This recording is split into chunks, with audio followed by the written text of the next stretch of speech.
There is no UDA in Tiaty. There is no wheelbarrow in Tiaty. Yeah, we hear about it elsewhere, but it's not. We don't know about it in Tiaty. Okay, thank you very much. When it comes to national politics, let me start from Baringo. Let nobody lie to you kwamba Baringo kuna chama ingine. There is no any other party in Baringo.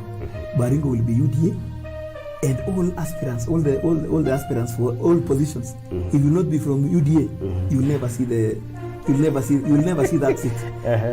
I can only say that you can exempt Tiaty. It's good to be honest. You can exempt Tiaty because that's where Kanu has been playing its politics. But self-reliant. So I have a different approach. I've shared with you the different approach that I have. I want us to deal with issues right from that ground level.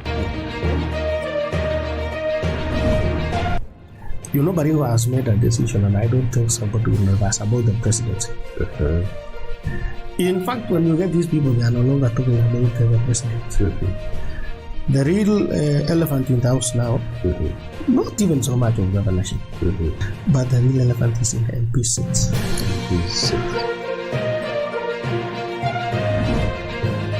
Ni wakati wetu wa kupiga siasa kuleta uongozi mzuri Baringo County.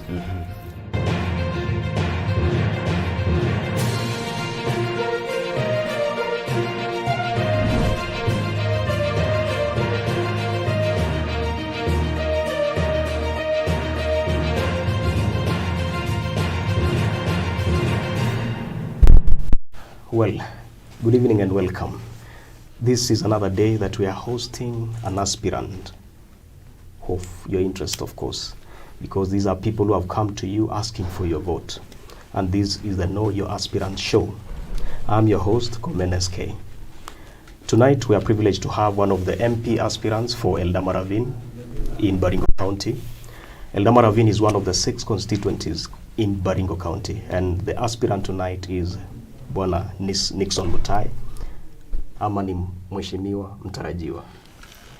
And this platform gives you an opportunity to get to know these aspirants and at the same time get to interact with them through the comment section. And with time also we'll be introducing a call-in session, but for now we'll advise you to utilize the comment section and at the same time use our WhatsApp number, that is 0799030030. 0799030030. That's the number that you can use to send your comments and your questions as we continue with our conversation. This program also is a build-up to the debate that we are planning that will be coming somewhere between 15th and the 30th of February this month. This is for the MP's debate, and we'll also graduate to the Senate, Women Rep, and finally to the governors.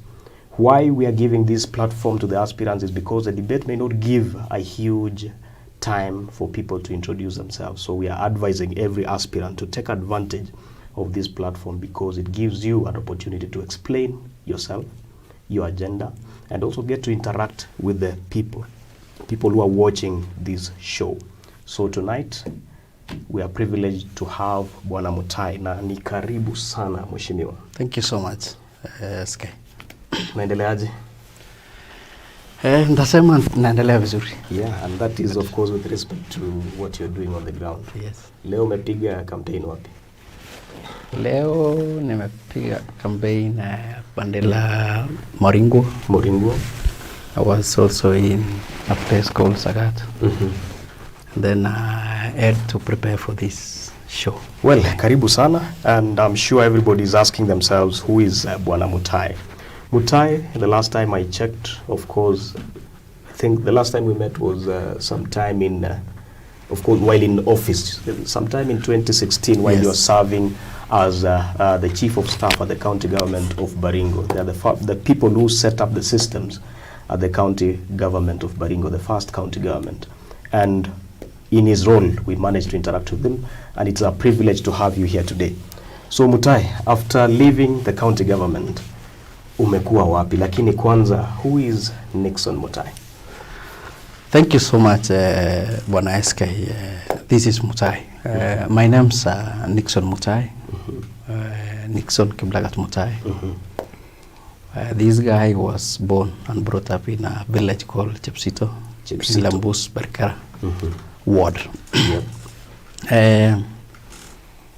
I attended my primary education in a school called Toniok Primary School. Toniok, And when I cleared my class 8, that is way back 1993, I proceeded to Kabimoy High School.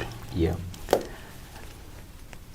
Another 4 years, I cleared my secondary education, then proceeded and did my first degree, that is business administration, majorly on accounting. So from Kapsito village? Chepsito. Chepsito is the name. Chepsito. Which ward is it in Eldama Ravine? Lembus Berkera ward. With my 2 years stay here, I've been trying to relate people with the wards that they come from. Yes, that's Lembus Berkera. How near is it to Kabimoy? It is around, I think, it's around 5 kilometers from my home to Kabimoy High School. Well, so to Kabimoy, through Kabimoy High School, and this Kabimoy High School, it sounds like a school that has nurtured big people. Yes, I'll say most of the leaders are coming from Kabimoy. Who are your classmates? Because that's what people usually ask. I have classmates. There are two aspects. There is the classmate and there is the schoolmate. Yeah, maybe your classmate. I believe some of them would be watching right now. I have some classmates all the way. There are some guys from Statehouse, some are from Nandi, and doing very well. Some are in the US. Any notable figure now that you're giving a shot on the MP? Labda pi kuna ma MP wengine kwengine kwa sasa? For now, none of them. You could maybe those ones who cleared before me. Yes. So you could be the pioneer in your class to be an MP should you be elected in Eldama Ravine. Yes. Well, so after taking your first degree, you said you took your first degree in business administration. Yes. Is that which university? Kenya Methodist University. Kenya Methodist. Good. Which year was that? That was the year 98 to 99 to 2003, 2002. And that is when, after that now, that is when you got your first job. Where were you deployed in your first job?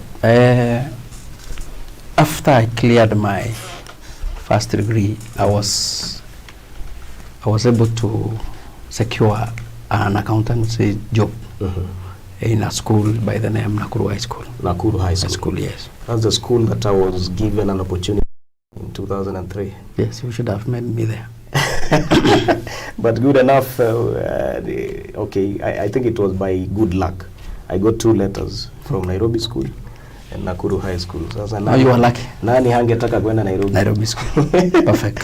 Yeah, so I would have been one of your students during that time. So Nakuru High School, 2002. 2002. Yes. And that was your first job, second yes, job? That was my first job. And this job,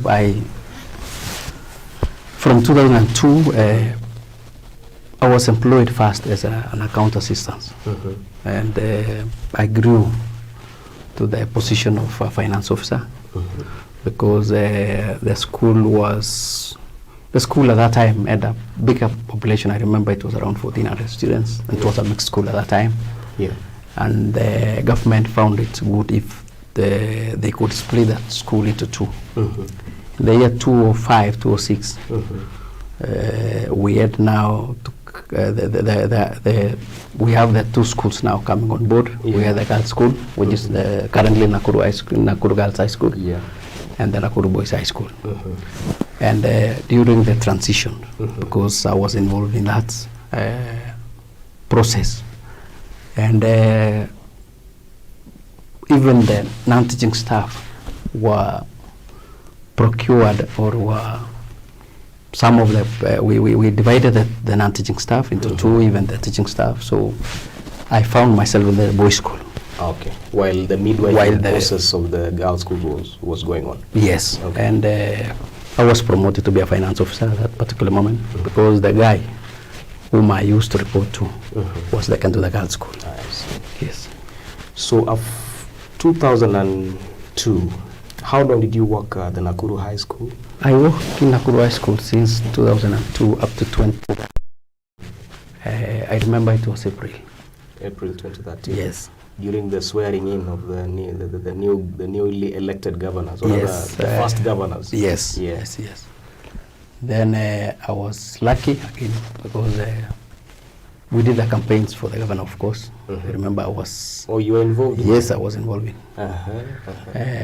And when we were through with the campaigns, and I was offered a job in the county, and I had to do my clearance, of course, as normal. And I resigned in April. I joined the county government. The county government. As the first chief of staff for the county of Baringo. Oh, good. And while in Nakuru High School, this platform is about, we are talking about politics and of course leadership. At what point did you feel that you have the urge to maybe vie for this position before even we come to your role at the county government? Did it start while you were in your first job, ama ilianza wapi? No, SK, this man, my first time to be in politics was I would say, seeking votes down for the first governor. Was in 2012. I've never participated in any political process until 2012 when I participated. Yeah. And it could not even come to my mind that one day I'll join politics. Until when I served in that office, the county office. As the chief of staff. As the chief of staff. Then now, I think before we even go to, we'll pick it from where you got your passion to join elective, or rather to seek an elective post. While at the county government, chief of staff, what is the role of a chief of staff? Because I think there's the name and there's what is on the ground. What was your role at that time? Really, the position of the chief of staff, it was new to me, it was new to everybody. I remember it took a lot of time even for the transition authority, if you still remember, that was midwiving the devolution at that time, to really explain or give us the rules. And but it came very clear that the critical responsibility was really purely administrative work in the office of the governor. Yeah, that was the critical function really that was bestowed on that position. The issue of administration, all the way from making sure that the governor really is serviced in terms of logistic and all other things. The other thing is, you know, the governor, when he was vying for the seat, he had a manifesto. Yeah. Really, that is part of the responsibilities of the chief of staff. Implementation. So at some point, you need to really, especially when we are coming up with the CIDP, you ensure that the promoters or the people who are doing that process really captured the aspirations of the governor. CIDP, this County Integrated Development Plan. That's right. Yeah. Yes. So maybe back a little bit, I take you back kidogo. What was your role during the campaigns for the governor that led to him rewarding you with a senior position of a chief of staff? That could be a very nice question for those people who are getting involved in campaigns right now.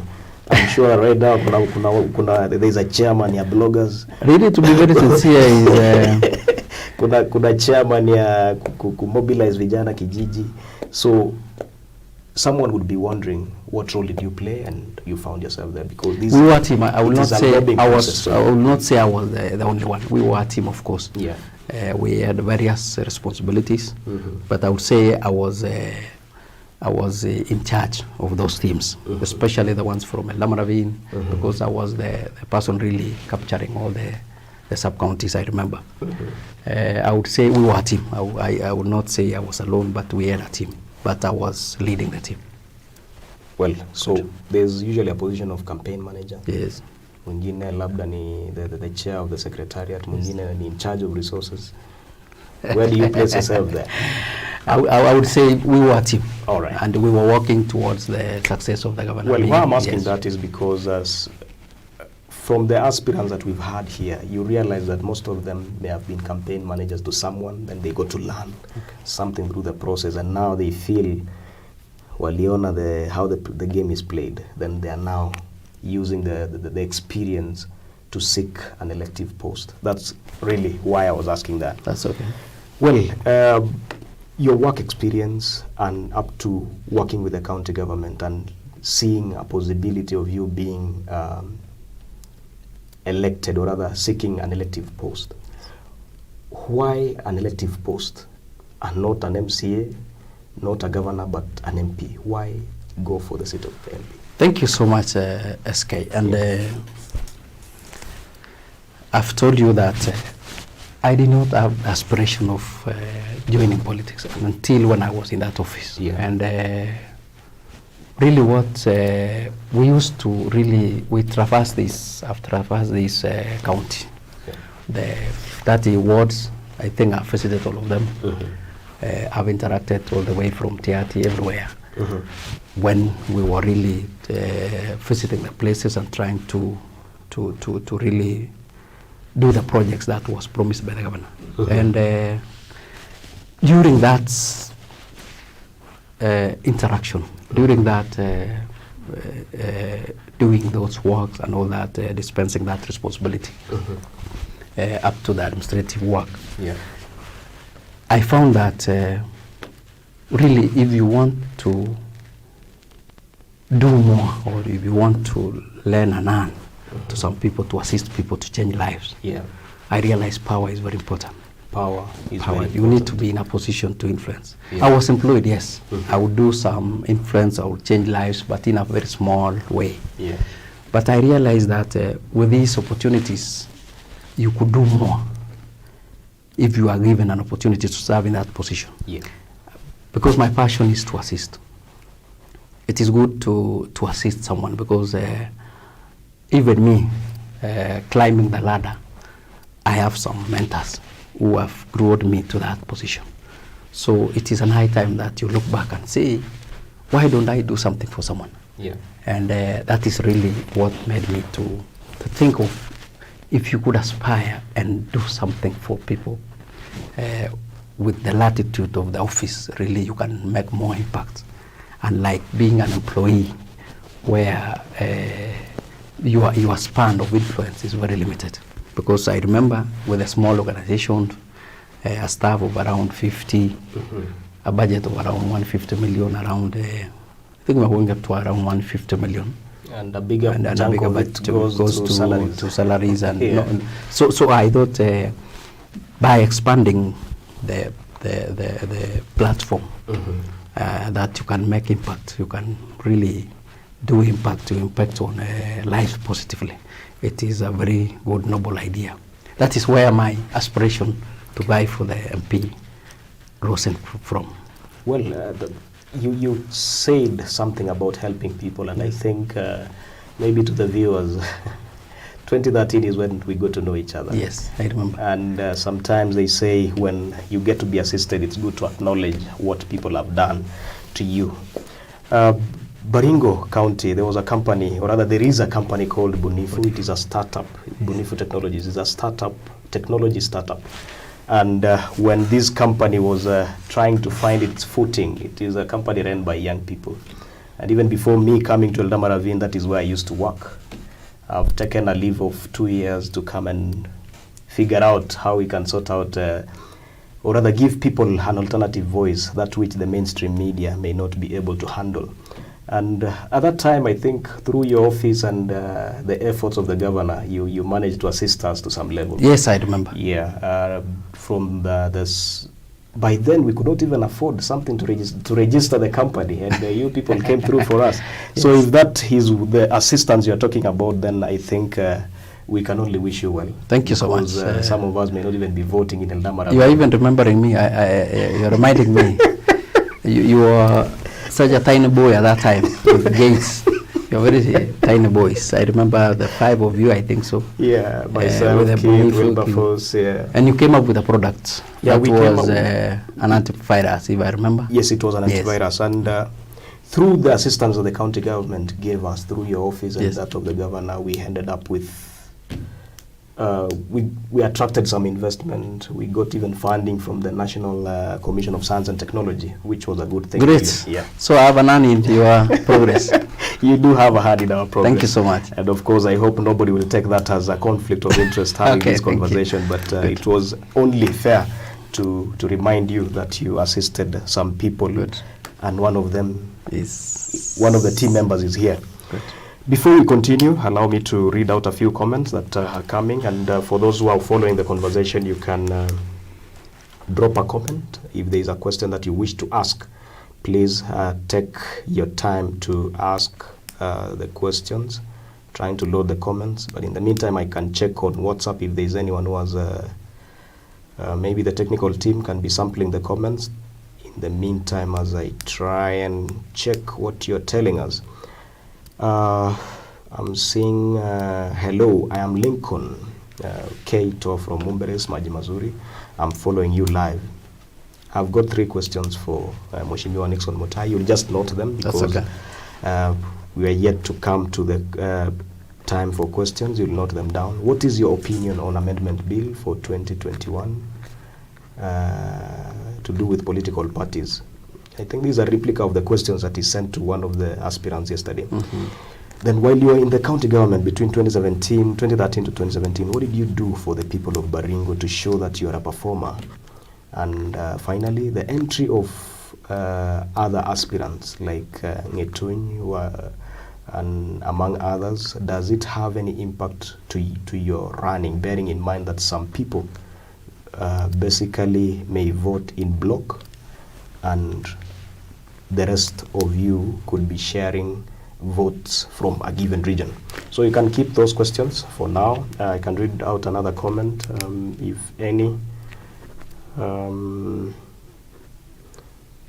moment. Well, we may need to come back to the comments later because I'm seeing it's taking time to load and the team is working on them. So there's something that... we can proceed with our conversation. There is once I did my first degree in 2010, I really wanted to progress with my academic progression. So I did my MPA in 2010. Oh, aside from the business administration, you went for an MBA? An MBA, and I majored basically on strategic management. Strategic management? Yes. Which institution was JK this? JK what? Yes. Okay, and upon that, have you practiced? Have you been using your skills in what you're doing? Yes. It's purely management. Purely management. And you feel you dispensed your... Yes. Well, now, to my second question. And of course, we are getting to know the broader journey, why you wanted to get to politics. You've given us your thoughts from when you joined the county government, and that is when you saw the need of getting a bigger position to assist people. Now, someone would be wondering, what is your agenda for the people of Eldama Ravine? And what are the odds you're vying on UDA? Quite a number of aspirants wamejazana pale UDA. What are your odds of, maybe you can begin first. How are you performing in your campaigns? And what are the odds of you winning the UDA nominations that are coming on in April 16th to 22nd, about 71 days from now? And the general election, of course, is about 108 days from now. Thank you, SK. I would want to say first why I'm vying for this position, or why I feel I should really be part of what I can contribute in this constituency is one, based on those experience of management of the county, and you know it was a political office. I want to say that I've interacted with the legislator.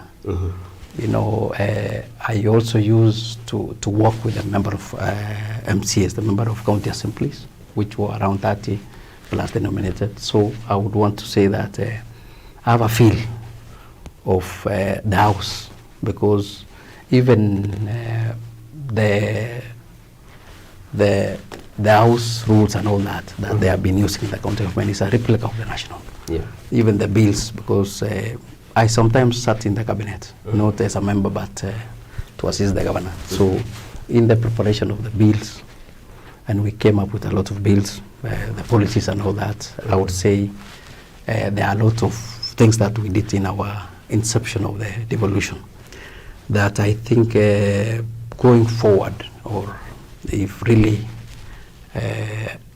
I'm lucky or God give me the position, I would say I will match the position to be a member of parliament. So you feel you're experienced? Yes. Aside from wishing to have a bigger position to assist people, yes, you feel you're experienced? That's right.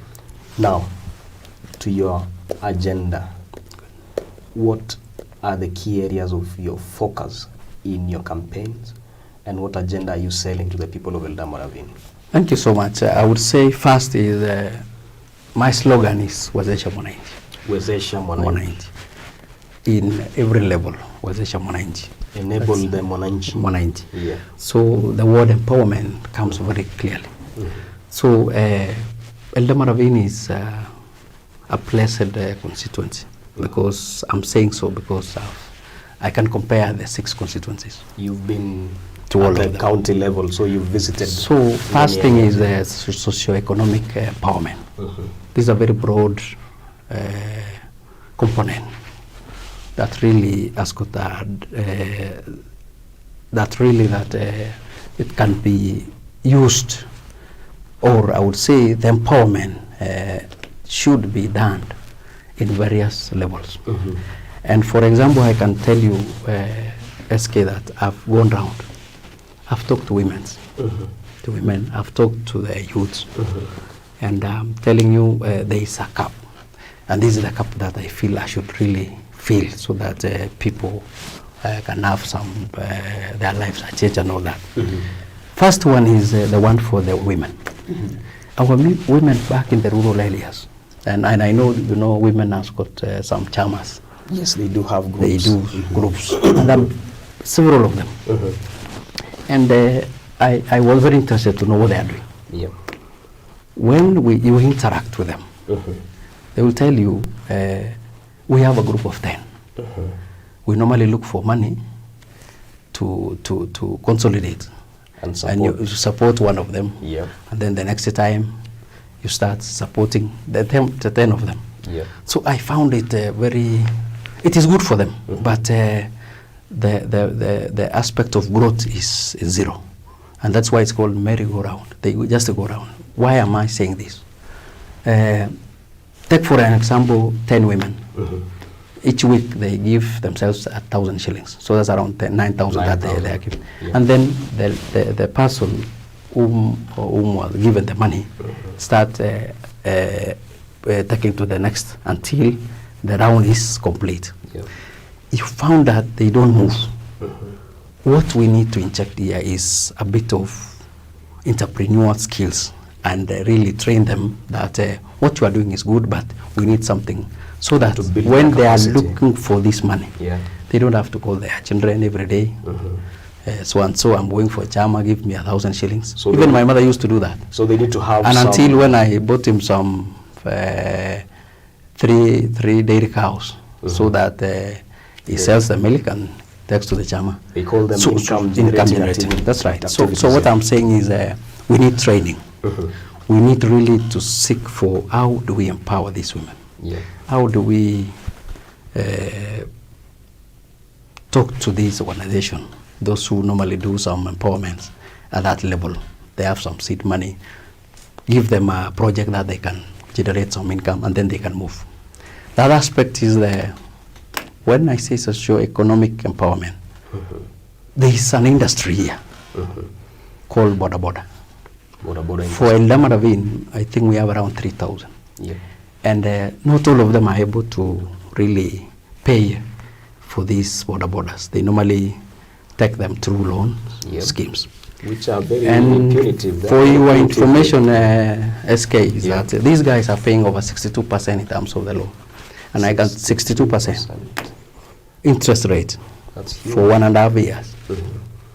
So really, I don't know whether there is an enterprise which can survive at that rate of interest. No way. So we need to really see how we can assist. They are very silent, but they are really suffering. When you talk to these border guys, they are desperate. And we need some leadership, or now we can assist them to have some good programs. Now that you've studied and you've seen the women groups, they're not moving, they need some income generating activities. On the youth and border, you also notice that they're struggling in acquiring motorcycles. That's right. Do you have specific solutions that you've figured out that you're selling to these people right now? Yes. So that if should you be elected, this is what I'll implement. Yes. What we need to do is we need to really attract our investors. This is our own businessmen from within, so that we show them how you can make this money. Because in my small calculation, if that maybe the 3,000 could assume they are taking the border through the loan scheme, you will see that they are paying off up to 100,000 for, that's around 30 million in terms of interest. This money goes to Nakuru. If we could have our own investor that can really even do that transaction within Eldama Ravine and at a lower rate, and at a very friendly repayment period, we will be able to sort out those. So what you're saying is the border guys, you're looking at, should you get to the position that you're seeking to be elected onto, you would want to get an investor, a local investor, who will be providing financing for these people. Okay. Are there people around who are capable? Yes, we can. You know, when you show businessmen that there is some 20 million here that you can raise in 1 year, people are very. There are people who are very cooperative in terms of, so long as they see their interest is covered. Well, so you already studied the business model. Now, how about the women? How are you planning to sort out these women? The women, first is training. I realize capacity building is the major issue. Because sometimes you explain to them until they wonder, what are we doing really? So the component of training is very important. Two, it is possible for a member of parliament to have an office and you employ, because they are supported with some staff. Get some good guys who have done even this proposal writing, those who have done entrepreneurship, those who can advise these women on what they could do. And then as the leader, you could really lobby or look for friends, partners, who can assist these women in terms of seed money for the small programs. And they're there. Well, even the smart climate, they are doing some good work in the lowlands here. True. Yes. Well, we are almost going on to a break, and before we go into the break, allow me to acknowledge some of the people who are watching. Hilary Kule, you're saying you're watching from Tenges. Tuko pamoja. Mama, eh? Thank you. Thank you, Kule. I know that guy. Mark de la Fuente anasema karibu sana mheshimiwa. Isa Kip, out of the 9 MP aspirants, 3 of them wanatoka Lembus Perkera, to be specific. Same location, that is Mutai, Mheshimiwa Sirma, and Haro ya Maendeleo. And I thought Sirma comes from Mumberes. That is Isa. But he was born in. Maybe. He was born in Mukabimoy. Then I think he's trying to ask, how are you guys planning to win the election with the crowding that you already have there? Well, Sam Sumukwa anasema got a question to Mheshimiwa Mutai. Youth make over 70% of Kenya's population. What are your plans for the youth in Eldama Ravine? Good. So you can be noting those questions. Great inspiration, Mheshimiwa. That is Engineer Kiprotich Bagen. Kiptuma Raprono, this aspirant is doing silent campaigns, and they say silent waters run deep. Okay. And Isakip now is posing his question. How sure are we that we will finish the race after? Okay, he's claiming that you retreated in the last election. Oh, yes. Is that true? Yes, it's true. You'll answer him. I will that. answer that. All right. Then finally, Toroitich Betty, our incoming MP, a very organized and strategic leader.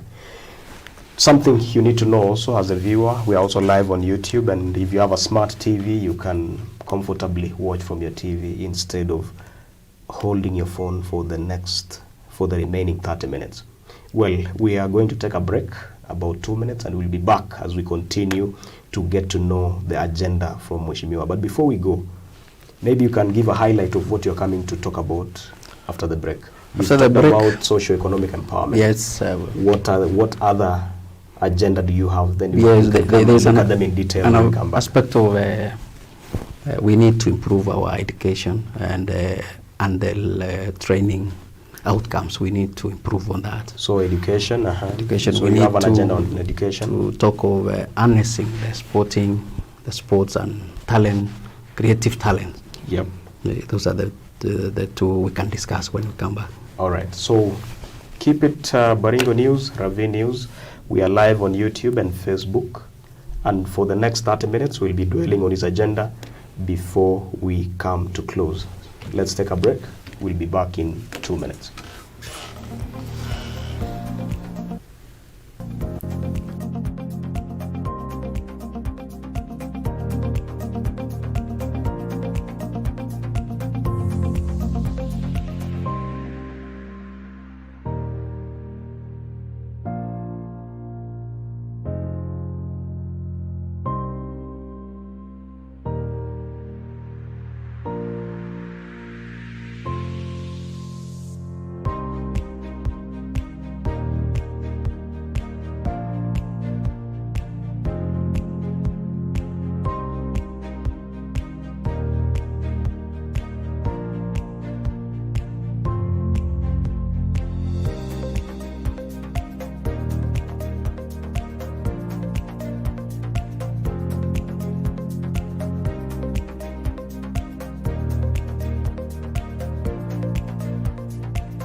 Welcome back. I hope you've not left the broadcast. I can see none has left really. The number remains constant among those who are viewing.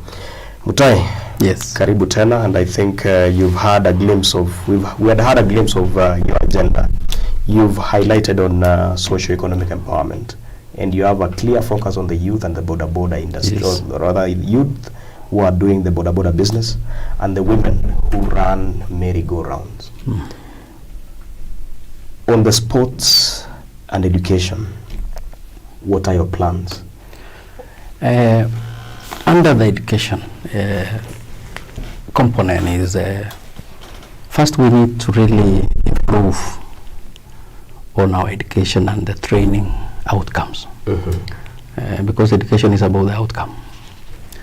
And in this component, something must be done because we have a lot of unemployment. And really this is a direct link to the skills that people really should have in terms of executing their responsibilities. Yeah. I would really want to see how we could use the ICT as a platform of engaging youths, making use to have employment and all that. In my plan is this for Eldama Ravine. We have around, I think it's 42 or 48 day schools. And I told you that when I was in Nakuru High School, that is the school that ran the ICT class from Form 1 to Form 4 since 2002. When I was employed there, they were already undertaking ICT. So the school as a basic course. Was it training the students, or Yes, it the had students. adopted the IT related? No, there was a curriculum for. Yes. Yes, I remember. It was called basic ICT. What I intend to do, and this should be my flagship project, is that we really integrate ICT to these day schools. You know, I'm trying to focus on the day schools because really will impact positively, or I would say this will be something that you can see the results very fast. Yeah, and of course the majority of the students are from the local community. Yes, and these are from the needy families, most of them, because I want to believe most of the families who normally take their kids to day schools are mostly vulnerable groups. Yes. I would intend to do, even if it's not I would say examinable classes, we have to have the basic. So one is we provide the schools with the facilities so that they can really teach this subject as a basic subject. Skills, yes. Yeah. So that when a student gets into a day school in, let's say, Kituno, by the time he exits the Form 4, already is already an, I would say, a computer literate, basic things for computer. Why do I want to do this? And back at your mind, you know, the only word, it could, I don't know whether it is in Eldama Ravine, that has got the ICT center. You remember the Rift Valley Innovation Center, which is in Lembus. It is a very good venture, and we really want to thank those guys of Majo who has done something that could influence it's only that we need the leadership to take it so that they take it to the next level, so that we can have we optimize in terms of the outcomes. So when we do that, and we have the TTA, is it the TTI? Yes, the technical school here. We really want to see what causes really integrate the ICT as a component, so that these guys also can be an examination, the TTI can be an examination center, even the Rift Valley Innovation Center should be an examination center now for people to get their skills. Why am I saying this? There is a lot of online guys. Most of our processes are really done through ICT. I want to believe even you are a product of that. That is this true. studio is a product of that. It is, because and you are able to employ some guys. Kabisa. And if we really do that, we will have a population which has got an element of ICT. The only thing that can change in ICT going forward is improvement. I want to believe this is something that will be with us for some time, for generation going forward. So if we do that in our schools, and considering I know the population might be around, even if you put it at 40, for around 42, that's around 2,000, 1,600 students, 2,000 every year. If we really discharge that to the economy with those skills, we will be able to get some jobs. And I've told you the platform now for all the activities is on the ICT aspect. So that's what I would want to do, so that we really work on this unemployment, so that when you come, there is something that they can do. Coupled with that, we utilize also the TTI, the skills that we want. And I want to say one thing, that if we are told every day, and I know you are aware of that, Mandago was able to get some guys to Qatar to work on those guys with skills on the plumbing and all that, around 600 guys. So really, if Eldama Ravine could be able even to pick around even 200, those with skills, and really do some good linkages, so that you can have that part and take those guys, we will have a momentous improvement or reduction of unemployment, and this will really goes back to really improve their lives and all that. So that's an aspect that we need to do on education. Another thing is we need, when I talk of outcomes, I mean the quality of the grades. We might have a lot of schools, yes, but if you do your audit, and you will find that most of the day schools, we might not have some good grades. So we need to do something with that, because that is where really we will touch lives. And these are people from vulnerable families. So how are you planning to improve the grades from these small institutions? It is possible, because you see, we need really to have I would say, a whole system flow, because the raw materials for the secondary schools in the primary schools. So something must be done at the raw material, so that we have the right material for the secondary schools. So I must go back to the primary schools, and this is where now I would say the leadership for Eldama Ravine is for all of us. We need an inclusive, so that we really capture our potential men and women from this constituency that can assist us back at home. I know most of them have taken their kids to the urban areas, but they can still give back through that contribution to make sure that we really assist these schools through a lot of things. You can do even mentorship. You remember, people normally go to schools, talk to these kids, assist them in motivation, even motivating the teachers alone has got an impact. So this is something now that I'll bring it to the table, so that we do it jointly with those guys who are from this constituency. And I want to believe everyone has got a place where he or she must have come from a village, and there's a village school. Well, there's something I read somewhere regarding the current trend in education. Yes. Someone said in the early years, if you look at Kenya, there were days when you finish O level, which is Form 4, you could get a job as an untrained teacher. Yes. Then we moved to a level that you could not get a job after O level. Now you need to get to, is it A level, advanced level? Yes, yes. Then you become a teacher. After that, if you don't get a college certificate, hauwezi kuwa mwalimu. Beyond there now, it is now about degrees. Somehow the P1 is being phased out. People are going for a degree. On the other side, for those who had degrees, wanapata kazi haraka. Ikawa ni, if you have a foreign degree, it is more lucrative. Yes. Iyo ikaisha. Now we went to a master's degree, you get a job. PhD, we have reached the maximum level of education, and this person now was saying, this is a time to build skills and not just education. That's right. And I believe that is where you're coming from. That's right. And this is even what I keep challenging my colleagues here. We're a team of 9, you're asking. Yes. Within this team, you realize that much of what we look at is our skills. Myself here, I'm not a trained journalist. See what I'm doing. Majority of the people we work with here, they may not be journalists. Yes. But the content you consume on Baringo News, you will say, hey, watu wanajua kazi yenye wanafanya. So it's about the skills. And yes, if you can craft a way of transferring the correct skills to these young people, I believe these young people will be able to figure out what they can do on their own. Perfect. Instead of just waiting for jobs. Good. Personally, I have a brother not even a brother, I have a sister, I have a brother. All of them have degree certificates. None of them has a job. For your information, I have a friend, not even a friend, maybe. He has an engineering degree. He was in Moi for 5 years. You know what he does? That's online jobs. He has employed another 27 young youths. You see?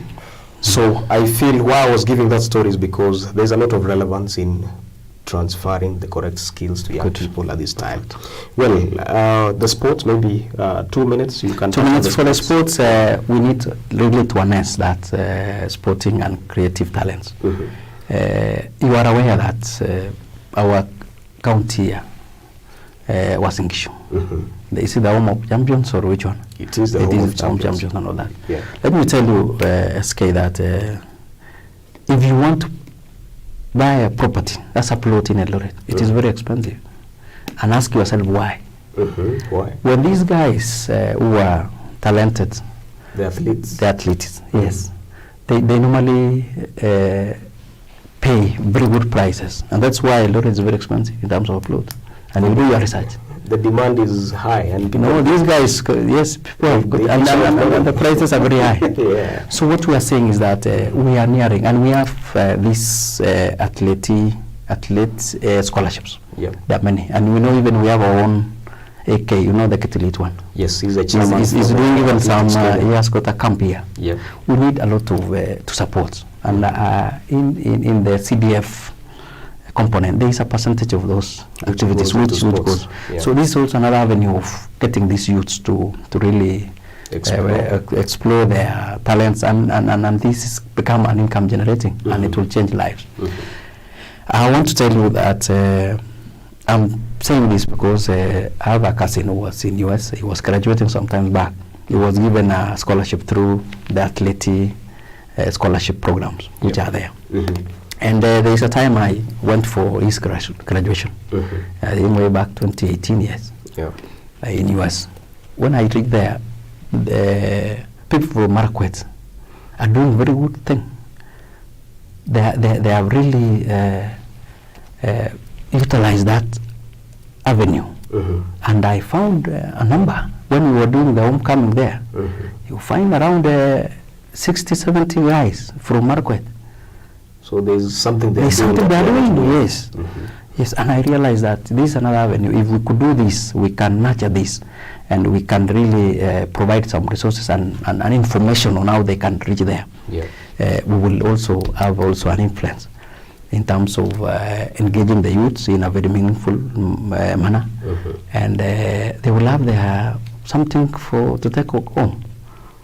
Well, before I go ahead with my remaining 2 questions towards the end of the show, there were both 3 questions which a gentleman asked.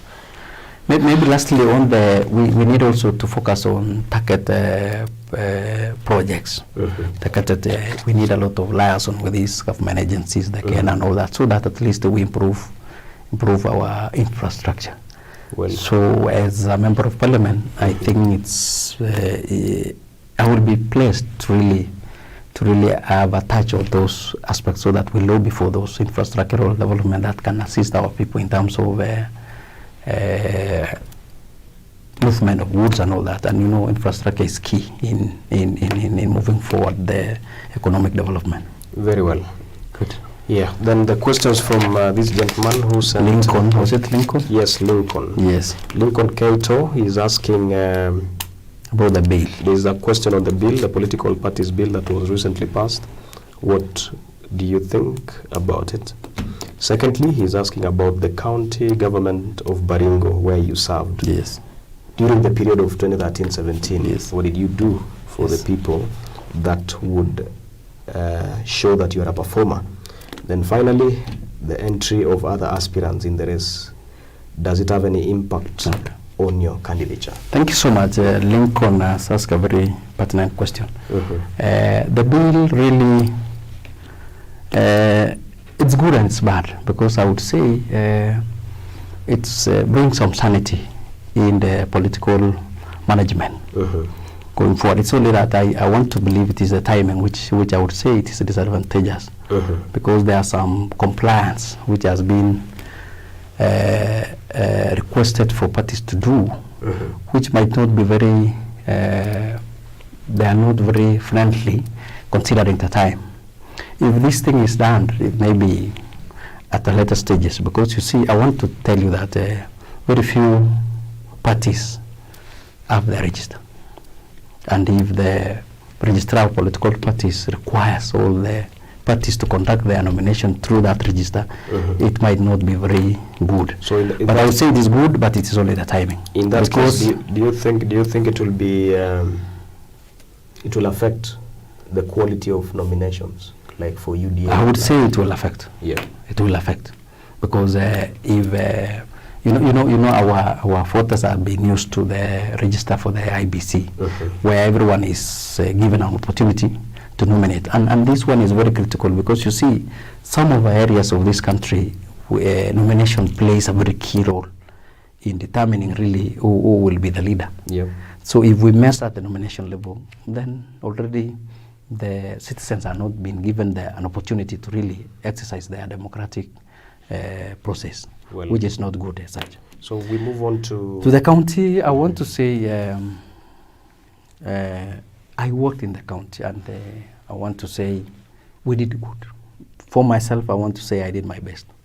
As a chief of staff, I really executed my responsibilities as per the requirements of that office. I want to say that execution of the processes, execution of the activities that was really pertaining that office, it was perfect. I want to be proud and say, even the way the governor was really serviced in terms of, you can compare. I can tell you we did very, very well. Because I remember one of the senators, I think was it the current CS. What is the name? The current CS for health. He was a senator at that time.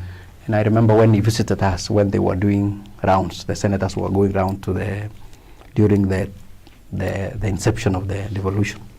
And when they enter the office, they say, wow, this is the county number 001. And really, because of what we were doing, in fact, if you check on what we did as a county, as a team, I want to say, for myself, I did my work. Yeah. The only thing that there is only one challenge when you are in that office. People believe that you have more power and all that. That is the only thing that, but what we were doing really was servicing the governor's office for execution of the mandate that he was given. And we did it. I did it very well with my team. Of course, I was not alone. I had a very able team, and we did perfectly. And it is a benchmark, I can tell you. In terms of setting up the structures and all that. Yeah. It's only that, unfortunately, we use a lot of time when we were trying to lay the foundation. You remember, SK, you are aware that even the governor used to spend in Kabarnet Hotel for almost 6 months. An hotel where we were paying, I think we had agreed with the management, we were paying 1,000 shillings.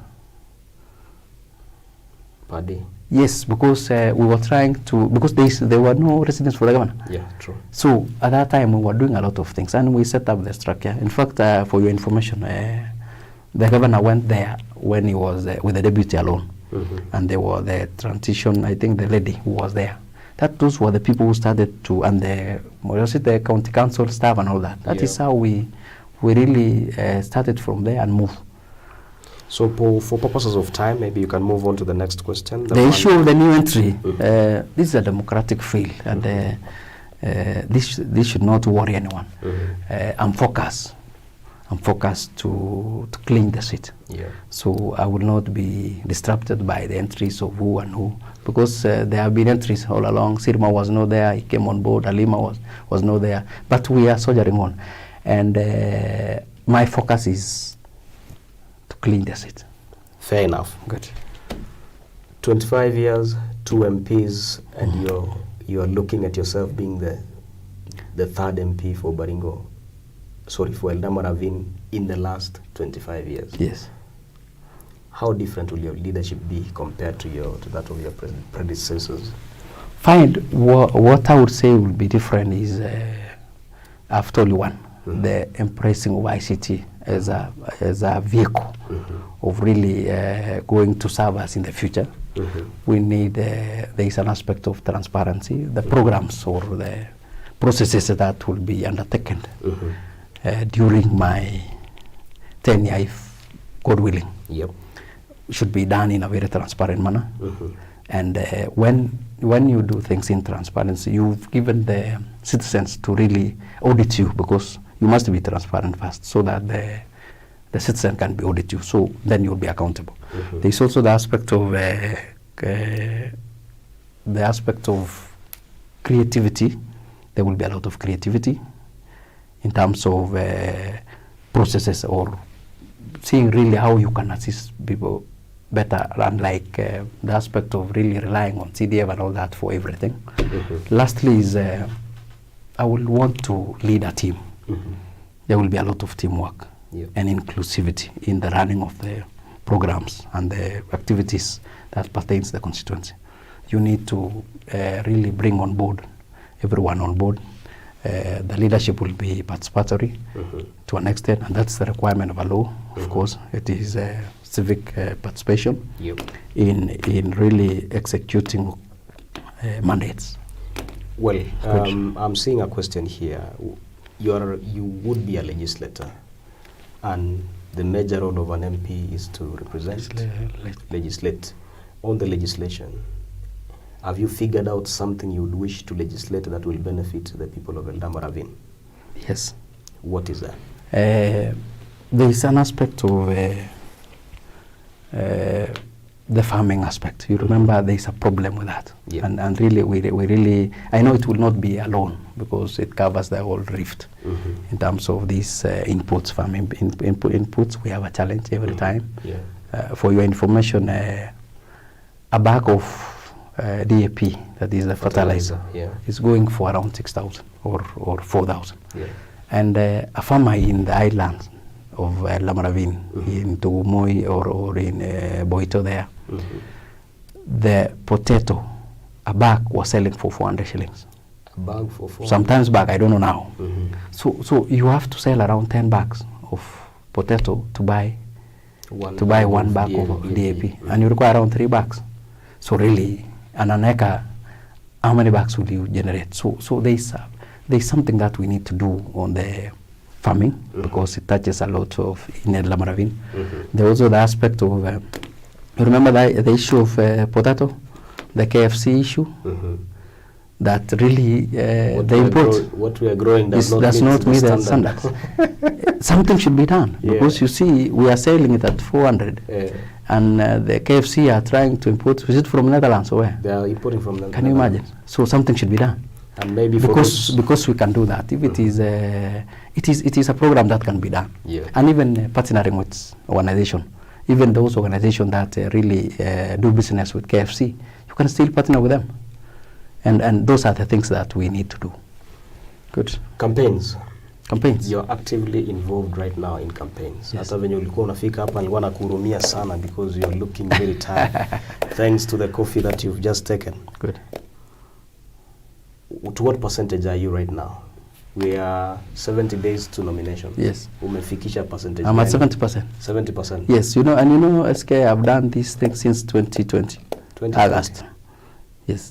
Then you must be the longest campaigning person so far. This constituency is it's a large one. It's a large one. Yes, 164 polling stations, not a joke. It's not a joke, yes. And if you want to communicate to that rural woman or person, you must go round.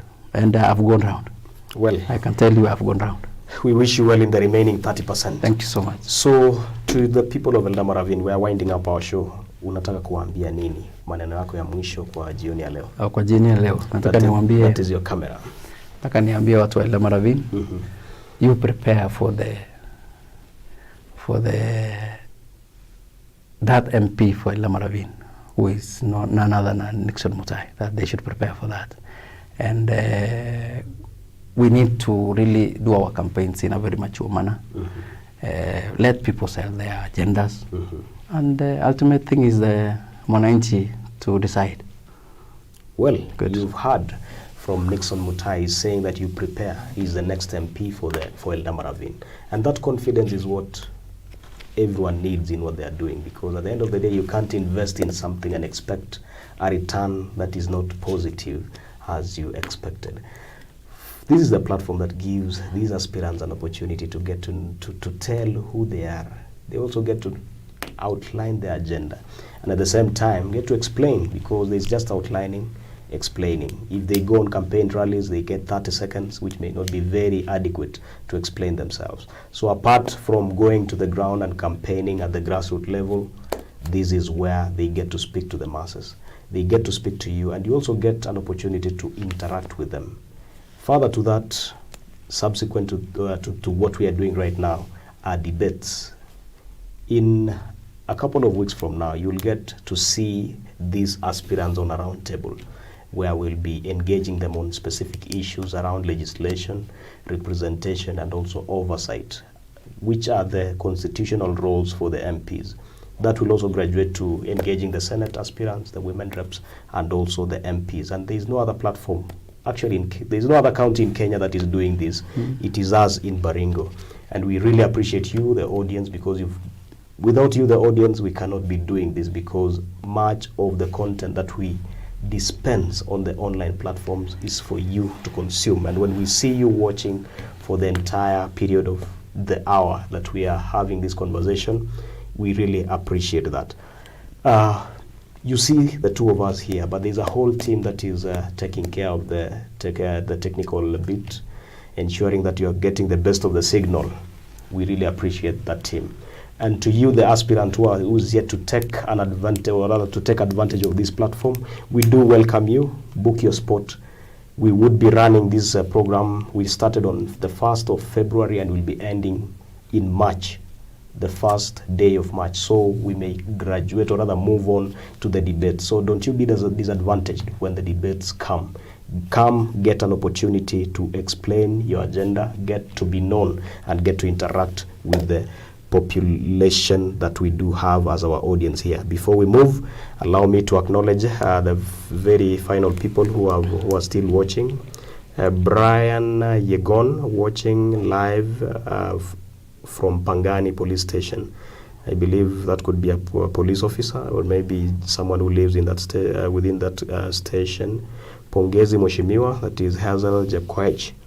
Kweli unaomba kura mashinani. Wishing you the very best. Huyo ni mtu amekutana nayo mashinani, I think so. I think so.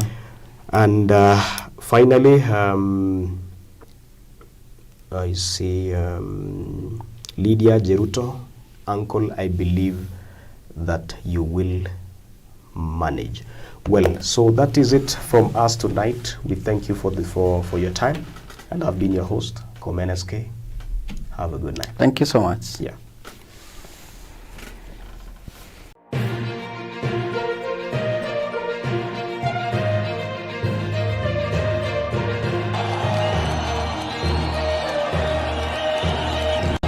There is no UDA in Tiati.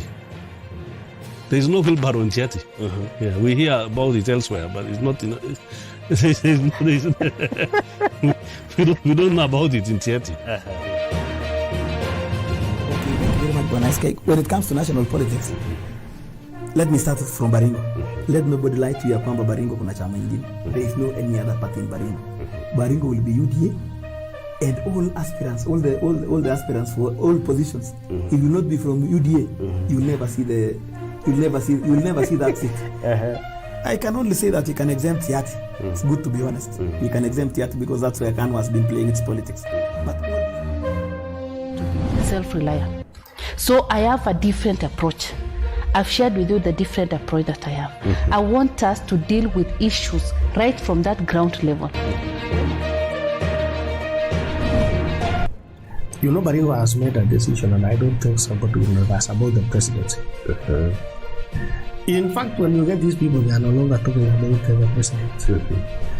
The real elephant in the house now, not even so much of governorship, but the real elephant is in the MP seats.